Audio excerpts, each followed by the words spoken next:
அதை தமிழ்நாட்டில் இருக்கும் அத்தனை பெண்களும் அண்ணனின் சீர் அப்படின்னு சொல்கிறாங்க.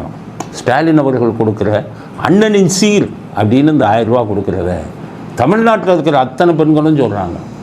ஆக அப்பா இப்போது அண்ணனாக மாறிவிட்டது. அப்போ ஏன் அந்த அண்ணனின் சீர்னு சொல்கிறேன்? அண்ணனின் சீர்னால் அதுக்கு பெரிய இது இருக்குது கிராமங்களில். அதை நீங்கள் தெரிஞ்சுக்கணும்.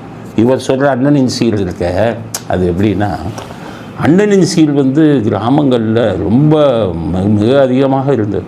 வெட்டு கொலையெல்லாம் நடக்கும். அந்த காலத்தில் பெண்களுக்கு சொத்து உரிமை கிடையாது. அதனால் பெண்கள் கல்யாணம் பண்ணி போகும்போது சொத்துக்கள்லாம் இல்லாமல் போவாங்க புகுந்த வீட்டுக்கு.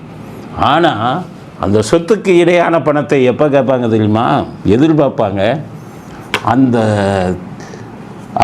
அந்த பெண்ணுக்கு ஒரு பெண் குழந்தை பிறந்து அந்த பெண் வயசுக்கு வரும்போது தாய் மாமன் சீர், அந்த பெண்ணுக்கு அண்ணன் வீட்டிலேருந்து வர்ற சீர், அந்த குழந்தைக்கு வந்த தாய் மாமன் சீர், இதுக்காக வெட்டு கொலையெல்லாம் நடக்கும் கிராமத்தில்.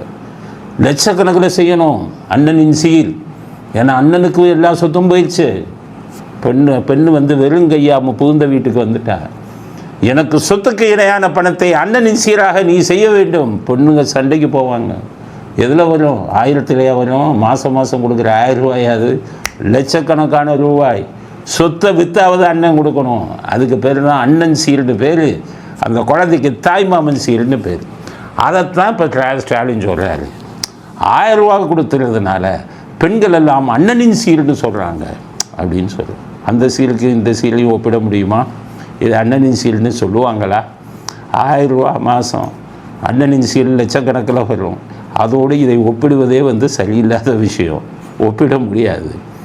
ரெண்டாவது, தாய்மாமன் சீர் அண்ணனின் சீர் இருக்க சொந்த பணத்திலேருந்து கொடுப்பாங்க, சொத்துக்களை விற்று கொடுப்பாங்க. அதுதான் அண்ணனின் சீர், அதுதான் தாய்மாமனின் சீர். மக்கள் வரி பணத்தை அரசாங்க பணத்திலிருந்து மாதம் 1000 ரூபாய் கொடுத்தால் அதுக்கு அண்ணனின் சீர்னு சொல்லக்கூடாது. அது அரசாங்கத்தின் சீர், பொதுமக்களின் சீர். பொதுமக்களின் வரி பணம் இன்றைக்கு இருக்கக்கூடிய இல்லத்தரசிகளுக்கு சீராக கொடுக்கப்படுகிறதுன்னு சொல்லலாமே ஒழிய அதற்கு சொந்தம் கொண்டாடி அண்ணனின் சீர் என்று சொல்கிறார்கள் என்பது ஒப்பீடே தவறு அப்படிங்கிறத முதலமைச்சர் ஸ்டாலின் அவர்களுக்கு நாங்கள் பதிலாக சொல்ல விரும்புகிறோம்.